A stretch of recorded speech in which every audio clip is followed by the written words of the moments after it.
adalah mujahadatul insan li nafsihi. Perjuangan, pertempuran seorang manusia melawan dirinya sendiri. Fi kaffiha anil hawa, dalam menahan diri terhadap godaan hawa nafsu. Wa hamliha alat ta'ah, dan mengarahkannya kepada ketaatan.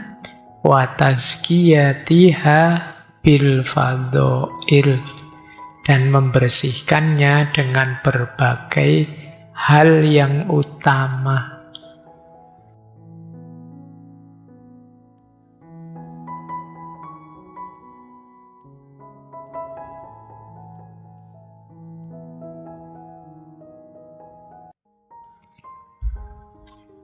Oke, kita mulai. Ini pintu gerbangnya yang menyadarkan kita tentang jihadun nafas. Jadi, musuh terberat bukanlah yang berdiri di hadapanmu, tetapi yang berbisik lembut dari dalam dirimu. Jadi musuh kita yang sulit ditaklukkan itu dari dalam diri kita sendiri.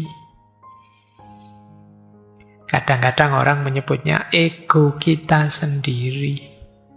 Nanti akan jelas kalimat ini. 2 jam ke depan kita sebenarnya menjelaskan kalimat ini.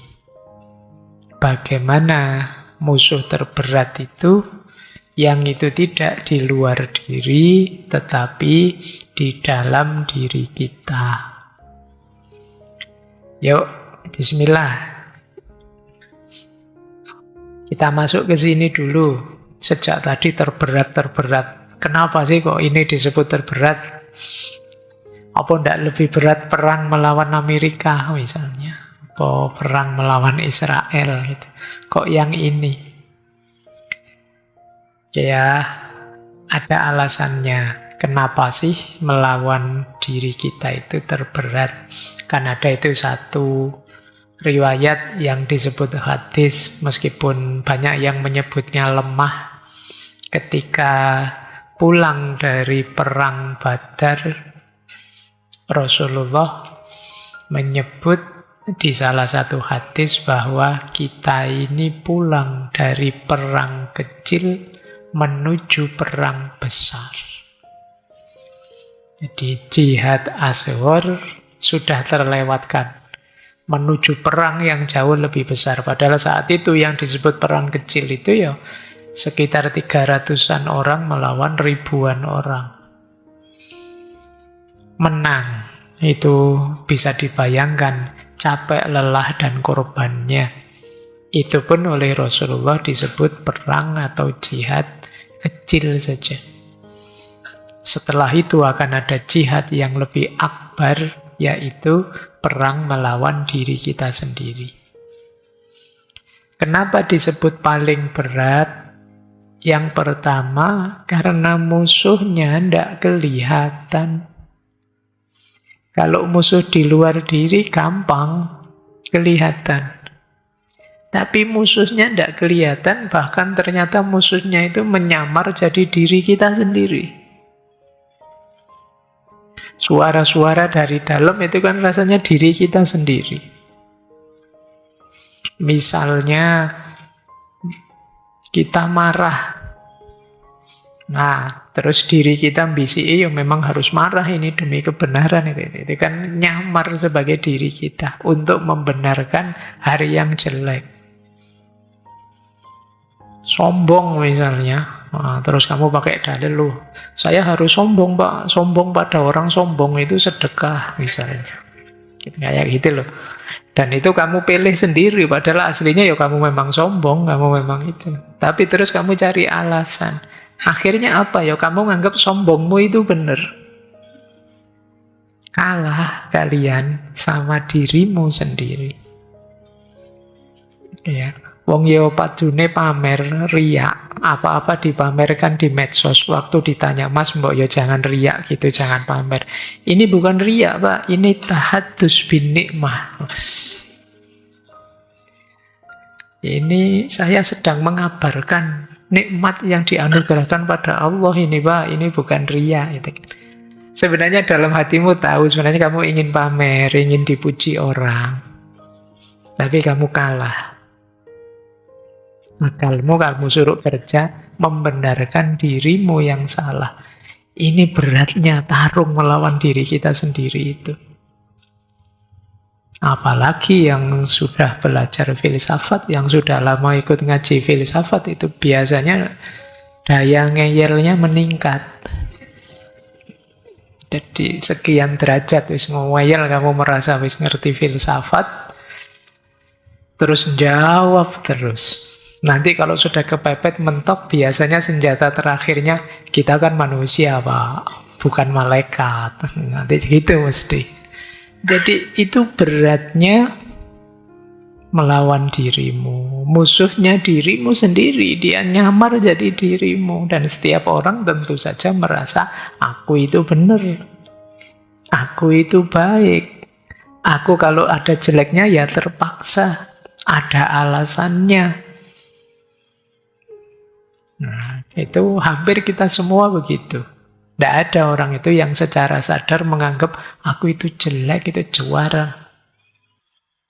Kita itu pasti hampir semua kita merasa aku baik, aku benar. Kalau aku ada jeleknya, ada kelirunya, ya itu manusiawi saja. Atau gayaku memang begini. Itu kita sudah. Jadi yang pertama itu, kenapa disebut perang yang paling berat? Yang kedua, musuh yang ada dalam diri tadi itu pinter nyamar, sangat adaptif. Dia bisa berubah-ubah bentuk. Dia bisa masuk lewat macam-macam jalan. Gagal masuk lewat syahwat, ya dia masuk lewat ego. Gagal lewat ego, ya dia masuk lewat riya, pamer. Ada banyak pintu yang bisa jadi jalan dari musuh kita yang ada dalam diri tadi. Misalnya, awalnya yang kita lawan itu bentuknya adalah males.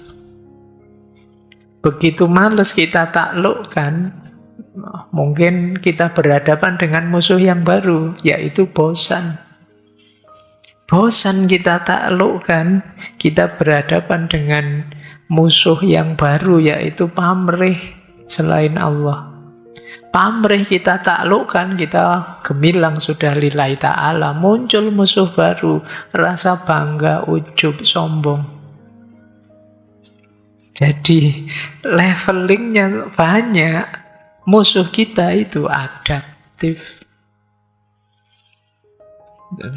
Mau ngaji, tantangan pertama, males nanti di YouTube-nya juga ada toh. Ngapain capek-capek, di rumah sambil berbaring bisa, ya, tantangan pertama. Tapi terus kamu menang, berangkatlah, mau ngaji itu baik kok, terus kamu berangkat. Tantangan kedua biasanya apa? Istiqomah. Sekarang berangkat, alah bosan ternyata, besok mau berangkat paling gitu lagi ngajinya, bosan. Itu tantangan kedua biasanya istiqomahnya. Kalau tantangan kedua sudah kita menangkan, biasanya pamrihnya muncul. Semoga nanti saya dapat ini, dapat itu, untuk ini, untuk itu, yang selain Allah. Namanya sudah tidak ikhlas lagi. Kalau ini kita loloskan biasanya sampai ke titik ikhlas, kan luar biasa itu orang bisa ikhlas itu. Tapi terus masuk godaan lewat jalur yang berbeda. Dari dalam muncul suara, kamu luar biasa, keren. Tidak banyak orang bisa nyampe level ikhlas, kamu sampai di level ikhlas. Nah, kita merasa besar. Jadi musuh dalam diri kita itu ganti-ganti. Dan itu yang berat. Jadi kalau musuh di luar diri kelihatan, begitu kita taklukkan selesai. Tapi musuh di dalam diri dia berubah-ubah terus, ganti-ganti terus. Yang ketiga, pertempuran melawan diri kita itu tidak pernah selesai.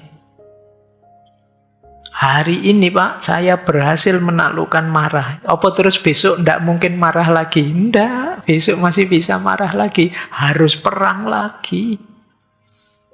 Hari ini saya sukses tidak curang Pak. Besok ada godaan yang sama bolak-balik lagi. Bisa saja besok kita kalah meskipun sekarang kita menang. Jadi pertempuran ini sepanjang hayat. Terus kita harus bertempur melawan diri kita. Ini yang disebut paling berat. Mungkin kadang sekali-sekali kita, selama ini Pak, saya sudah melawan rasa amarah ini terus-menerus dan sukses. Sekali-sekali bolehlah Pak marah ya. Kita capek pada akhirnya. Kenapa? Karena harus terus-menerus. Itu yang disebut berat. Dan yang terakhir, perang ini kalau menang malah hening. Tidak ada sertifikatnya. Iya, tidak ada pesta-pestanya syukuran. Apa ada kalian diundang? Saya undang syukuran karena saya menang melawan hawa nafsu. Nah, tidak ada. Gitu loh. Mari kita rayakan kemenangan kita. Jadi tidak menang akhirnya. Kalah lagi. Karena sombong, karena ingin pamer. Jadi tidak ada hype-nya, kita tidak dipuji orang. Orang tidak tahu, tidak ada tepuk tangannya. Jadi yang sukses justru menemukan keheningan, kesunyian dirinya. Itu yang disebut berat. Padahal biasanya orang menang itu kan ingin dipuji, disorai, diberi imbalan. Kalau ini tidak. Jadi secara materi jadi tidak terlalu menarik pertempuran melawan hawa nafsu ini. Tapi penting. Ya, dan jangan minta imbalan apa-apa, tidak ada imbalannya selain ketenangan, ketentraman jiwamu. Oke, jadi rupiah juga tidak akan turun meskipun kamu menang melawan nafsumu, melawan dirimu. Cuma sekarang kamu lebih tenang, lebih bisa menikmati hidupmu, lebih bisa bersyukur. Baik, itu ya kalau ada yang tanya, kenapa sih kok disebut perang yang paling berat? Alasannya 4 itu.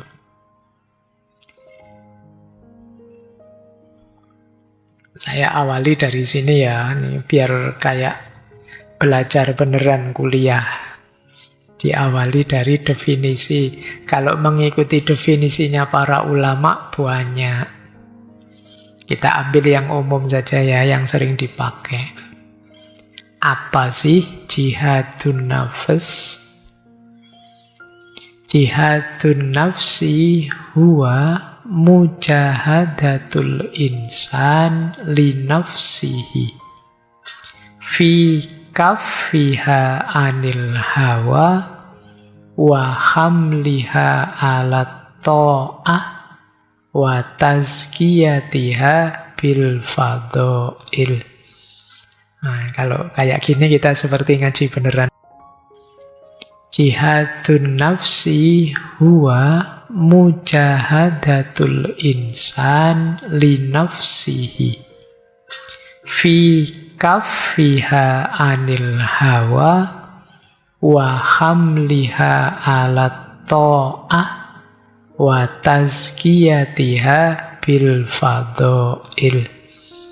Nah, kalau kayak gini kita seperti ngaji beneran ya. Di masjid ya harus ada ininya. Jadi jihadun nafs itu adalah mujahadatul insan li nafsihi. Perjuangan, pertempuran seorang manusia melawan dirinya sendiri. Fi kaffiha anil hawa, dalam menahan diri terhadap godaan hawa nafsu. Wa hamliha alat ta'ah, dan mengarahkannya kepada ketaatan. Wa tazkiyatiha bil fadha'il, dan membersihkannya dengan berbagai hal yang utama. Jadi berarti jihadun nafs itu ada kafinya, ada hamlinya, ada tazkiyahnya. Kafi itu menahan, kemudian haml itu mengarahkan, tazkiyah itu membersihkan. Jadi pertarungan kita, battle-nya itu jenisnya 3. Menahan diri, mengarahkan diri, dan membersihkan diri. Itulah 3 mode pertarungan kita. Baik, kita lanjutkan ya. Saya tidak tahu ada yang nulis ini. Jangan nanti lama bahasa Arab. Tulisan terjemahannya saja. Saya tidak tahu ini berapa di sini yang kitabahnya bagus, nulis Arabnya bagus ya. Sekarang mulai langka. Kalau baca Al-Quran, pelatihan banyak di mana-mana. Kalau menulis agak jarang. Kalian latihanlah sendiri ya, karena ini ada seninya sendiri menulis Arab. Mungkin yang sekolahnya di madrasah dapat. Karena kalau tidak pengalaman, nulis 2 baris begitu, itu bisa setengah jam. Jadi karena pelan-pelan, itu kadang menceng-menceng gitu ya. Yuk, saya lanjutkan. Jadi definisinya ini ya, nanti kita terus sampai ciri-ciri dan seterusnya. Tujuannya apa? Kenapa sih kita harus mengalahkan diri, memerangi diri kita? Tujuannya 3 ini loh. Al-qalbu yuwajjih, wal aqlu yudabbir, wan nafsu tandobit. Al-qalbu yuwajjihu, wal aqlu yudabbiru, wan nafsu tandobitu. Hati mengarahkan, akal yang mengatur, nafsunya terkendali. Sebenarnya itu akan menarik kalau ditambah 1 lagi di depan, yaitu ruh. Apa yang dilakukan ruh? Ar-ruhu yunawwiru. Roh itu kan pancaran dari cahaya ilahi. Yunawwiru, memberi cahaya. Yang cahaya itu ditangkap oleh hati, sehingga hatinya terang. Hati yang terang itulah nanti yang yuwajjihu. Jadi ar-ruhu yunawwiru, al-qalbu yuwajjihu. Rohnya bercahaya, cahaya itu jatuh pada hati sehingga hatinya terang, kemudian hati itu mengarahkan. Sekarang arahnya jelas. Arah jelas itu misalnya ke Surabaya atau ke Jogja, itu arah jelas itu nanti berhubungan dengan orientasi diri. Hidup ini mau kita bawa kemana? Nah, itu diawali dari jernihnya hati. Setelah itu al-aqlu yudabbiru, akal kita ngatur. Caranya begini loh, yang kita lakukan ini loh, dia panglima yang hebat, kata Imam Ghazali. Maka biarkan dia jadi mudabbir, yang memahami, mikir, mencari jalan, merumuskan strategi dan lain sebagainya. Setelah itu dijalankan, hati-hati dengan nafsu. Nafsu dikendalikan biar tidak mengganggu perjalanan. Wan nafsu tandobitu. Jadi perjuangan jihadun nafas itu titik finalnya di sini. Al-qalbu yuwajjihu wal aqlu yudabbiru wan nafsu tandobitu. Baik, yang Arab-Arab sudah ya. Kita pakai bahasa Indonesia dulu. Mungkin ada yang tanya, apa sih yang diperangi kalau tadi katanya perang? Dan itu perang yang paling berat. Nih, kalau di banyak kitab, termasuk Ihya-nya Imam Ghazali, kalau saya rinci setidaknya ada 7 hal yang harus kita perangi. Yang pertama, hawa nafsu yang tidak terkendali. Jadi dorongan jiwa yang tidak terkontrol. Berarti diperangi biar dia patuh ikut terhadap kontrol kita. Apa sih yang diinginkan nafsu itu? Biasanya adalah nyari enak. Kenikmatan materi, kekuasaan, popularitas, pujian, birahi. Itu biasanya nyari enak. Bukan berarti tidak boleh. Apa tidak boleh Pak kita kenikmatan materi? Boleh. Kata siapa tidak boleh? Nyari kekuasaan boleh tidak Pak? Boleh. Nyari popularitas boleh saja, silahkan. Tapi harus terkendali. Jangan sampai demi popularitas, Pak kalau saya ngomong biasa-biasa, tidak viral Pak, tidak populer. Saya harus sekali-sekali bohong, sekali-sekali bikin sensasi, sekali-sekali bikin hoax, baru populer. Nah, ini namanya nafsunya tidak terkendali. Ingin jadi pemimpin, ingin berkuasa, oke saja, tapi ya jalannya yang baik. Jangan menghalalkan segala cara, ganti aturan lah, atau gitu, ya tidak boleh. Ya, jadi itu berarti apa? Nafsunya tidak terkendali. Ingin enak boleh, materi boleh, tapi dengan jalan yang benar. Birahi misalnya, kalian normal sih, masih sehat, masih butuh itu, tapi kan ya jangan ngawur. Karena kalau kamu ngawur, ndak jadi nikmat. Atau nikmatnya cuma sebentar, masalahnya ndak selesai-selesai. Maka dia perlu ditaklukkan nafsu itu. Yang kedua yang harus kamu taklukkan juga, ego. Kalau bahasa Arabnya ananiyah. Ego itu merasa aku selalu benar, aku itu hebat loh, aku harus selalu menang loh. Ini ego. Kalau bukan aku jadi apa kamu? Ini ego. Gaya hidupku lah yang terbaik, ini ego.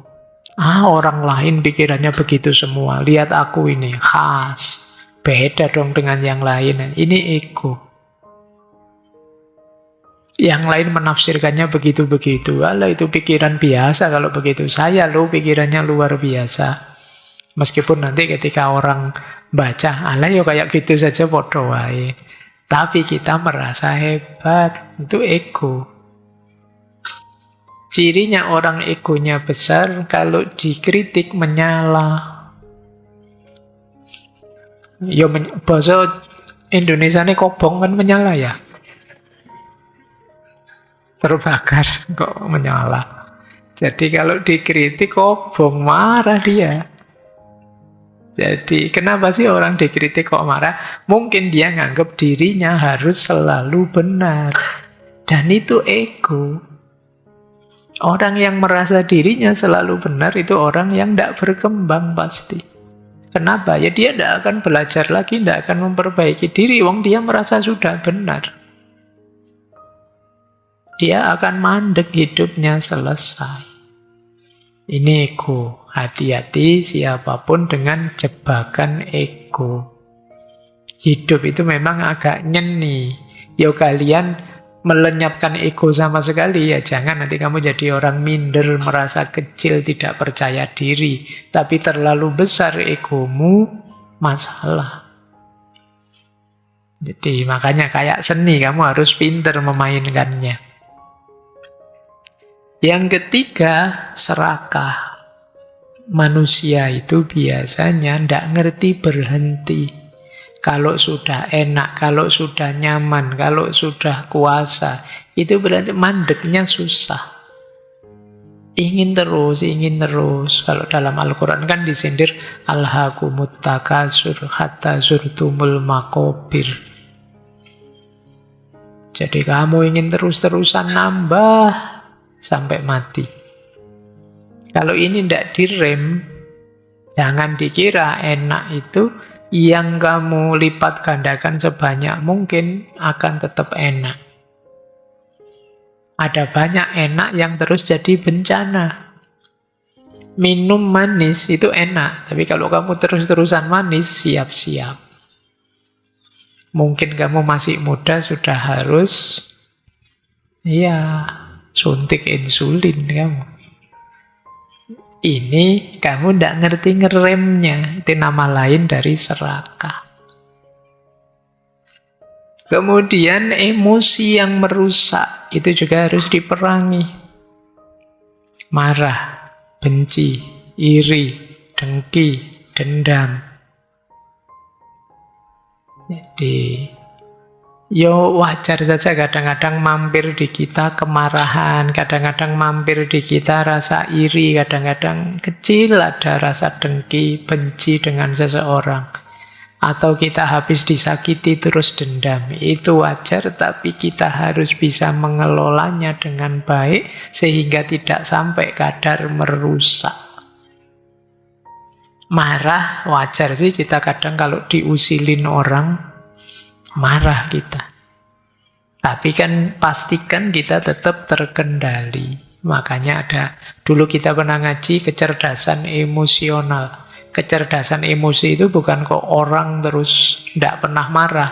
Tapi orang kalau marah bisa mengelolanya dengan baik. Kalau takut bisa juga mengelolanya dengan baik. Wajar orang punya rasa takut. Manusiawi, karena hidup ini kan banyak bahaya-bahayanya yang bisa menjebak kita. Sekedar minum kayak gini baru panas terus saya minumnya kan tidak berani cepet, pelan-pelan gitu biar tidak kosong.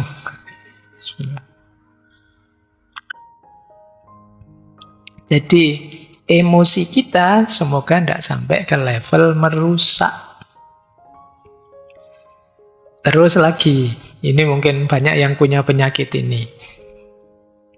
Kemalasan dan kelalaian. Jadi, kalian terlalu sering mengabaikan hidupmu. Mengabaikan dirimu sendiri. Ini perlu diperangi. Setiap kalian itu istimewa, kalian sesuatu. Tapi kalau kalian malas, kalau kalian lalai, yang harusnya kalian sesuatu jadinya bukan apa-apa. Jadi keistimewaanmu tidak muncul. Kalau ditanya orang, jawabnya biasanya pakai sebenarnya. Sebenarnya saya itu rajin kok Pak.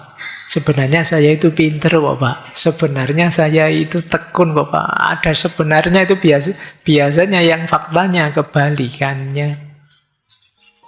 Kalau ada orang ngomong sebenarnya saya rajin, berarti kenyataannya saya malas.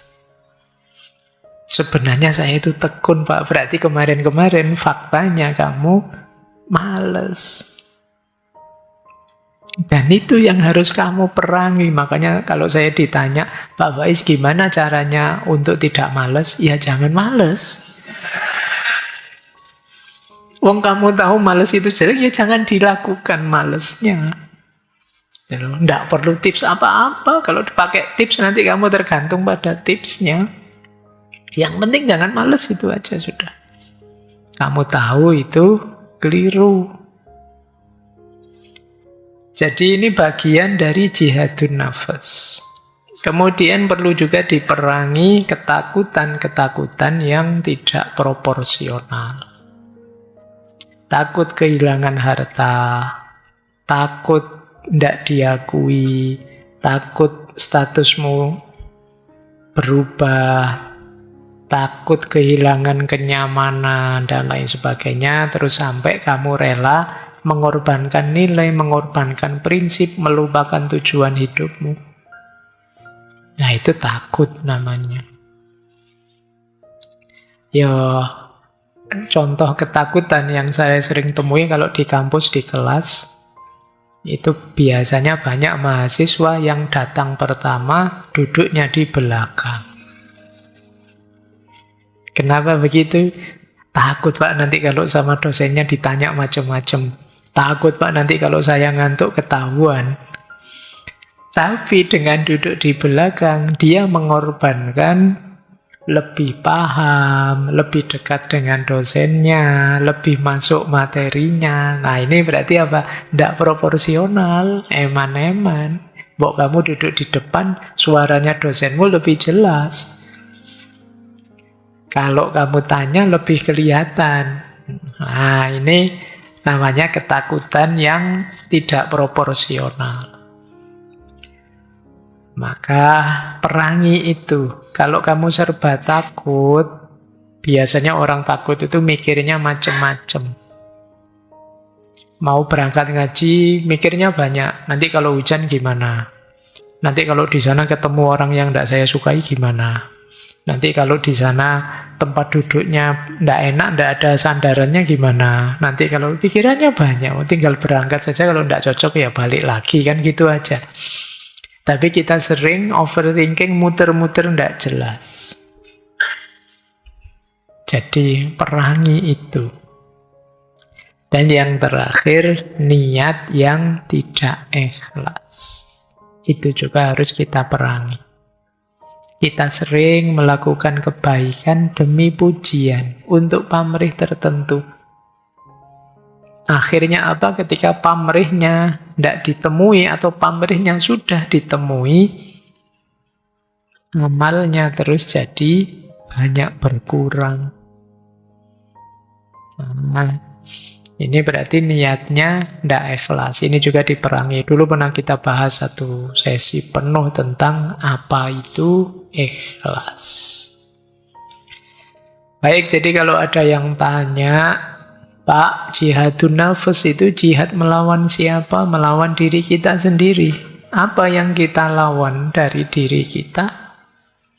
Kalau hawa nafsumu tidak terkendali, kalau egomu terlalu besar, kalau keserakahanmu tidak bisa direm, kalau emosimu merusak dirimu, kalau malas dan lalaimu menghancurkan dirimu, kalau ketakutan-ketakutanmu menghentikan kebaikanmu, kalau tujuan dan niat hidupmu tidak ikhlas, masih banyak pamrihnya, itulah yang harus kalian perangi dalam dirimu. Ya, berarti setelah ini kamu cek dari 7 hal ini apa yang masih dominan dalam diriku, yang masih sulit saya taklukkan. Itulah bagian peperangan atau pertempuran terberatmu. Dan ini seperti saya bilang tadi, bisa seumur hidup pertempuran ini. Baik, saya lanjutkan ya. Keyword-nya. Keyword itu kata-kata kuncinya. Di dalam wacana diskursus jihadun nafas, keyword-nya 6 hal ini. Ini istilahnya mungkin familiar bagi yang sering ngaji. Yang pertama, mujahadah. Mujahadah itu mengerahkan segala daya, segala tenaga, sungguh-sungguh semaksimal mungkin, itu mujahadah. Maksudnya, menaklukkan diri kita itu nggak bisa setengah-setengah. Harus sepenuh hati, pikirannya, hatinya, semua bagian dari diri kita harus dilibatkan. Tidak mungkin tidak. Maka perlu mujahadah. Yang kedua, tazkiyatun nafas. Tazkiyatun nafas itu membersihkan jiwa. Yang membuat kita kalah biasanya masih banyak kotoran di hati kita, di jiwa kita. Perlu dibersihkan. Masih ada irinya, masih ada dengkinya, masih ada dendamnya. Harus dibersihkan. Itu bagian dari tazkiyatun nafas, kotoran jiwa. Kotoran jiwa itu nanti yang membuat hati kita, tadi kan maunya hati itu mengarahkan. Al-qalbu yuwajjih. Kalau hatinya kotor, tidak akan bisa mengarahkan. Karena dia gelap. Disitulah pentingnya tazkiyatun nafas. Yang ketiga, tahdzibun nafas. Kalau sudah bersih, dibiasakan dididik dengan yang baik-baik. Kalau amarahnya sudah tersingkir, sabarnya dimasukkan. Itu tahdzibun nafas. Kalau bencinya sudah disingkirkan, cintanya dimasukkan. Jadi mendidik diri, mendidik jiwa. Itu bagian dari jihadun nafas. Kemudian yang nomor 4, muhasabah. Muhasabah itu introspeksi. Mana yang masih harus dibereskan. Ternyata masih kotor, saya anggap sudah bersih. Nah, itu ketahuan setelah muhasabah. Saya anggap saya itu sudah ikhlas itu. Ternyata tidak. Buktinya kalau sangunya kecil, saya males misalnya. Nah, itu hasil muhasabah. Nah, terus muraqabah. Muraqabah itu rasa bahwa saya selalu dilihat oleh Allah. Itu muraqabah. Jadi kalau sudah sukses, mujahadah sukses, bersih-bersih sukses, mendidik diri, dan secara istiqomah melakukan muhasabah, akan muncul kualitas muraqabah. Kita sadar Allah senantiasa mengawasi kita, jadi kita tidak sembrono. Jadi muraqabah itu kesadaran senantiasa diawasi, ditemani oleh Allah. Dan yang terakhir, keywordnya adalah sabar, sober.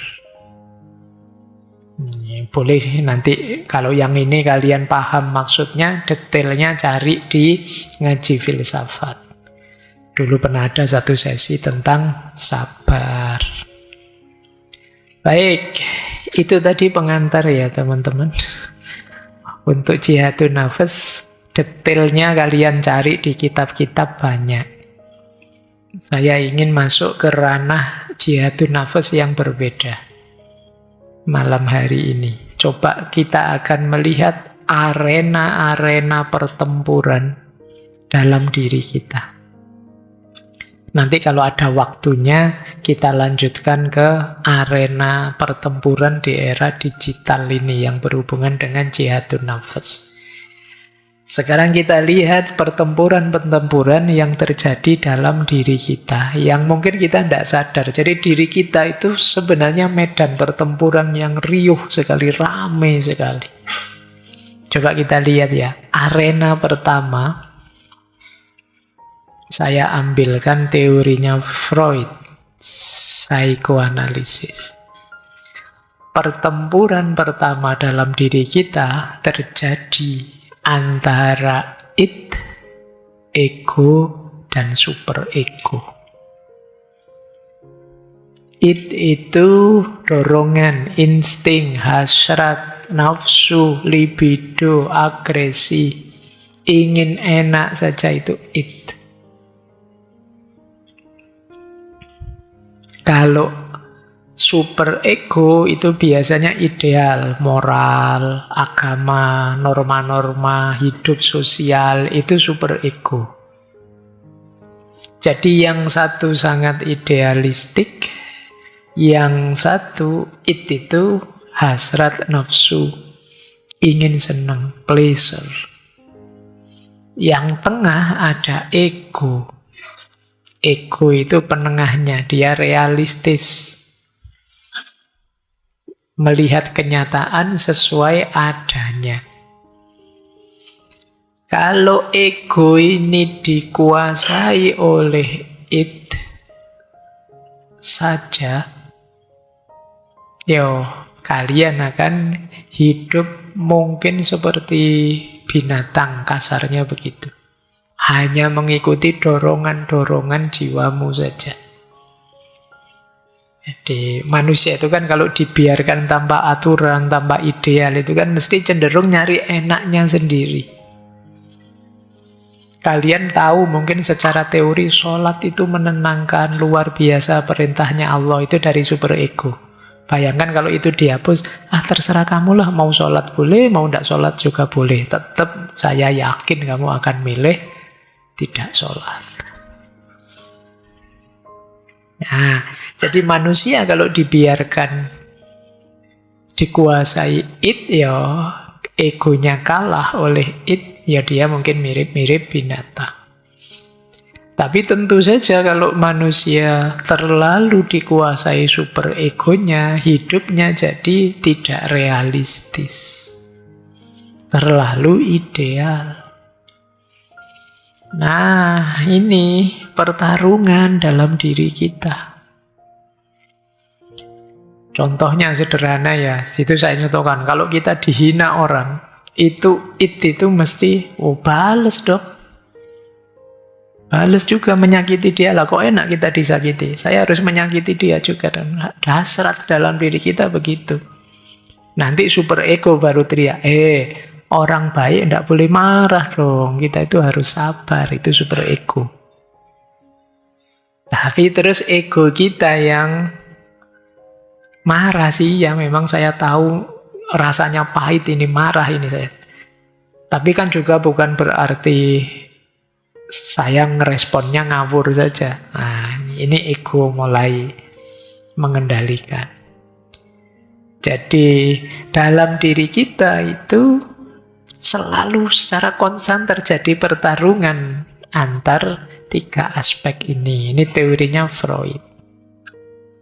Ketika kita depresi, stres, itu biasanya karena ego kita kelelahan.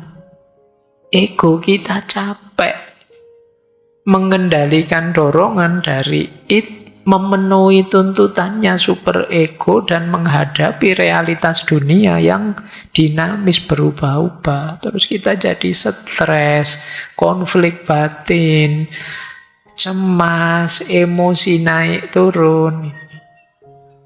Akhirnya kita burn out, kelelahan. Kenapa begitu? Ego kita capek, id-nya cerewet, super egonya tidak mau kalah, hidup ini naik turun tantangannya. Capek hidupmu, burn out. Jadi pertarunganmu adalah pertarungan memenangkan ego, biar hidup seimbang.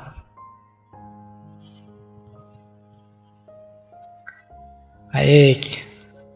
Meskipun nanti di Freud ada arah bahwa manusia itu sebenarnya secara tidak sadar diam-diam yang mengendalikan itu id-nya. Berarti egonya kalah. Itu yang kadang orang kemudian pura-pura baik padahal ada motif tersembunyi. Itu sebenarnya id-nya yang menang. Oke ya, jadi ini medan perang pertama dalam diri kita. Antara id, ego, dan super ego. Kita lihat medan perang kedua.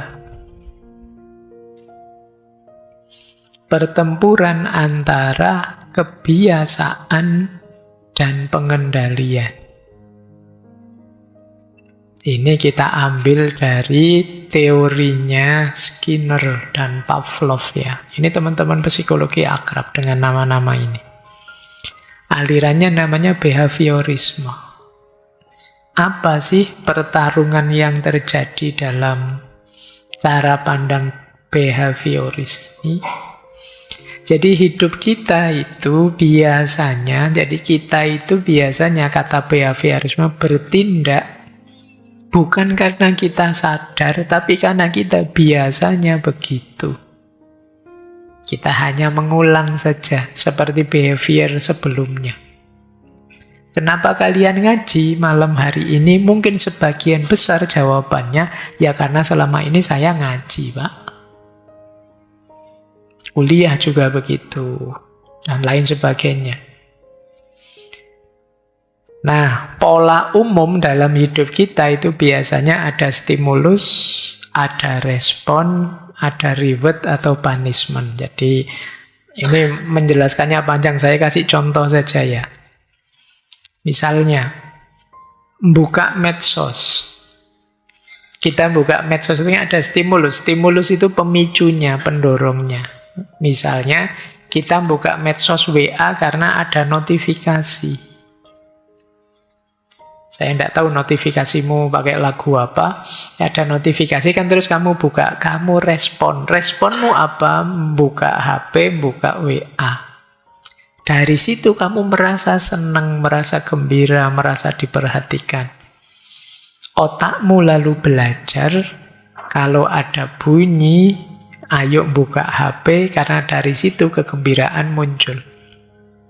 Lama-lama sudah, otakmu terbiasa sudah. Kalau ingin senang, ingin enak, ya buka HP. Jadi, hidup kita terus polanya otomatis. Yang kamu lakukan sejak bangun tidur sampai mau tidur lagi, itu kan biasanya ya hanya itu terus. Karena yang kamu anggap enak itu ya itu. Kayak ada yang bangun tidur langsung ke kamar mandi, ada yang ngulet-ngulet dulu 1/4 jam baru bangun, ada yang macam-macam gayanya. Sesuai kebiasaannya. Nah, pertarungan dalam diri kita apa? Pertarungan dalam diri kita adalah merebut kembali diri kita dari pola yang otomatis tadi. Jadi, stimulusnya kita kontrol, behaviornya kita ubah, dan rewardnya apa kita delay. Nanti dulu. Ya sederhananya, kalau lapar ya makan, setelah makan kan kenyang. Itu stimulus, respon, reward. Tapi sekarang lapar sih, tapi nanti dululah makannya. Nah, itu ngontrol namanya. Terus bisa saja replacement behavior.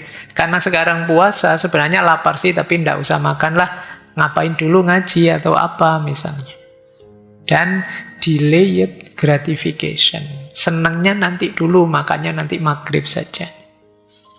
Nah, ini pertarungan dari dikendalikan oleh pola hidup yang otomatis, kita ingin merebut dari kebiasaan menjadi pengendalian. Dari tidak sadar menjadi kita sadari. Nah, ini saya tidak tahu berapa puluh persen kalian kebiasaanmu sehari-hari hidup yang kamu sadari beneran. Dan berapa persen yang itu otomatis saja. Biasanya yang sering saya kasih ilustrasi ya, orang yang hidupnya otomatis saja itu sering kaget. Kagetnya apa? Loh, sudah Rebo lagi. Perasaan baru kemarin ngajinya. Itu kan kamu kan tidak sadar, oh hidupmu yo autopilot. Jadi jalan seperti itu, terus sehingga kamu tiba-tiba saja, ya Allah, tidak sadar sudah semester 8. Teman-teman sudah lulus, saya belum apa-apa. Jadi karena mungkin kemarin kamu otomatis gitu terus cara hidupmu. Tidak kamu kendalikan sendiri, kamu jalankan autopilot. Maka pertarungan dalam dirimu yang ini agak berat sebenarnya apa? Melawan kebiasaanmu menjadi kesadaran dan pengendalian. Itu pun kalau sudah ganti behavior baru, ya kamu harus siap lagi menyadari, mengendalikan lagi. Karena hidup ini sedinamis itu.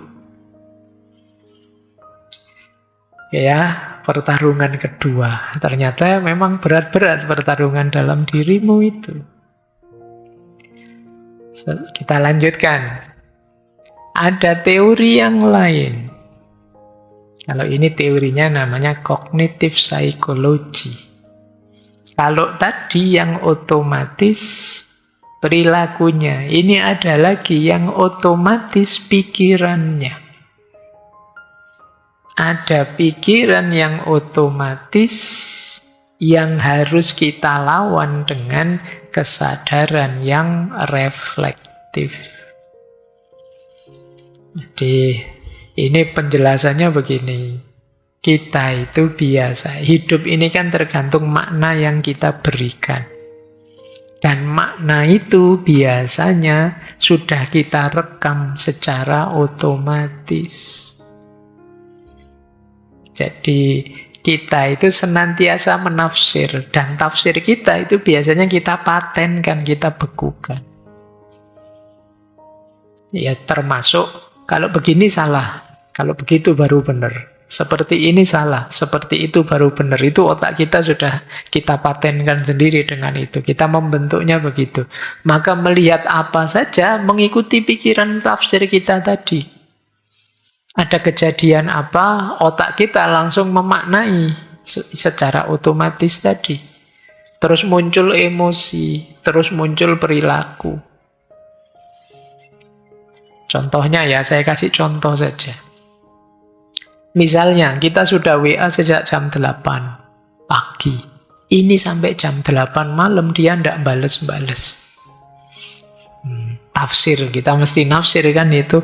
Oh, jangan-jangan dia tidak suka sama saya. Saya tidak dianggap penting ini. Saya tidak diabaikan ini. Saya tidak dipedulikan. Nah, pikiran-pikiran seperti ini itu kan tergantung apa? Namanya habit of mind, kebiasaan berpikir kita. Karena kita terbiasa berpikir negatif, tafsir kita selalu negatif. Dan jangan lupa, setelah nafsir kan biasanya mengimbas ke perilaku. Dari pikiran, emosi terpengaruh, perilaku juga kena imbasnya. Karena kita tadi nafsir, jangan-jangan dia sudah tidak suka sama saya, jangan-jangan saya tidak dianggap penting, jangan-jangan saya sudah diabaikan. Kita terus secara emosi jadi sedih, jadi marah, jadi cemas. Akhirnya perilaku kita apa? Menjauh. Kita overthinking. Besok ketemu dia nyapa, kita cuek. Kita jadi dingin. Kenapa begitu? Karena kita sudah lebih dulu menafsirkan jelek. Padahal mungkin faktanya siapa tahu HP-nya dibegal orang. Siapa tahu. Ya kita kan tidak tahu ceritanya. Siapa tahu kuotanya habis. Dia belum sempat beli karena sibuk. Siapa bisa macam-macam alternatifnya. Cuma kita ini sudah terlanjur disetir oleh habit of mind. Jadi habit of mind itu kebiasaan pikiran kita yang biasanya juga membentuk jadi kebiasaan perilaku kita. Contoh sederhana habit of mind itu misalnya gini loh. Teman-teman yang biasanya sholat tidak pernah putus sekali.